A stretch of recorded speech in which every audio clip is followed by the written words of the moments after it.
नमस्कार, आप सबका स्वागत है हमारे चैनल नेक्स्ट 9 न्यूज़ पर। मेरा नाम है दीपक गुप्ता। कुछ कयासों से आधारित न्यूज़ यहाँ पर आप सबके सामने रखना चाहेंगे, जो सुनने में तो दिलचस्प लगेगी, लेकिन उनके राजनीतिक समीकरण भी सचमुच अपने आप में बहुत लाजमी से हैं। दरअसल मामला है संजय राउत की रिहाई का, संजय राउत का शिंदे गुट में शामिल होने का। संजय राउत भी तो एक सांसद ही है ना शिवसेना के, तो क्यों उन्होंने शिंदे गुट का हाथ नहीं थामा और उद्धव के साथ अभी भी खड़े हैं? सोचने की बात है। दरअसल आपके लिए मामला आसान करते हैं।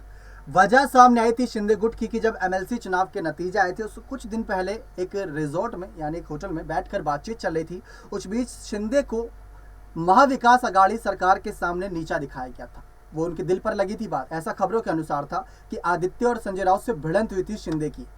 अब यही भिड़ंत कहीं ना कहीं शिंदे को बहुत ज़्यादा दिक्कत दे गई और जो 2-2.5 सालों का एक गुस्सा भरा हुआ था वो फूटा बगावत के जरिए। अब बगावत हुई, लेकिन संजय राउत ने बगावत नहीं करी। संजय राउत को भी फ़ोन कॉल आए। संजय राउत से भी कहा गया कि आप भी शिंदे गुट के साथ चले, क्योंकि उस समय सभी विधायक, सांसद और जो नगर सेवक थे उनसे यह कहा गया था कि हम अपने लिए कुछ अच्छा करने वाले हैं, शिवसेना के लिए कुछ अच्छा करने वाले हैं, महाविकास अघाड़ी सरकार में हम दबकर रहेंगे नहीं, ये बात साफ कर दी थी। लेकिन ये बात साफ इनकार कर दिया था।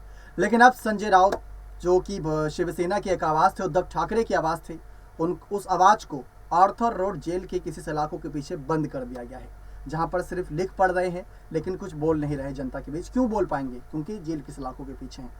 अब उद्धव ठाकरे ने कुछ दिनों पहले मिलने की बात कही थी, मिलने से इनकार कर दिया गया। क्यों? क्योंकि कहा गया जो ब्लड रिलेशन वाला होगा उससे ही मुलाकात करने देंगे, किसी और को नहीं। ये खबरें सामने आई तो ये अपने आप में बहुत ज़्यादा विवादास्पद थी।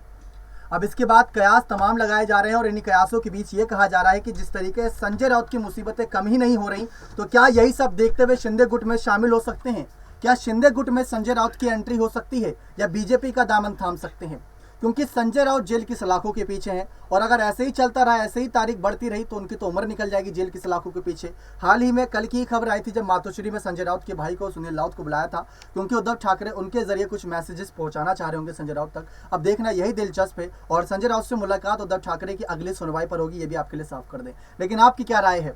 क्या शिंदे फडणवीस गुट के आगे संजय राउत भी हार मानकर उनके साथ जाना पसंद करेंगे? शिंदे ने भी साफ कहा था कि आप ईडी और सीबीआई की जांच या किसी और जांच एजेंसी के डर के कारण हमारे साथ मत आइएगा, हमारे समर्थन में नहीं आएगा। लेकिन उद्धव ने कहा था कि जान दे देंगे लेकिन अब किसी के समर्थन में नहीं जाएंगे। यही देखना दिलचस्प है कि महाराष्ट्र की राजनीति में संजय राउत का क्या होता है। क्या वो शिंदे गुट में जाते हैं, बीजेपी में जाते हैं, या उद्धव के साथ ही बने रहेंगे इन सब हालातों के बावजूद भी? इसमें आपकी क्या राय है?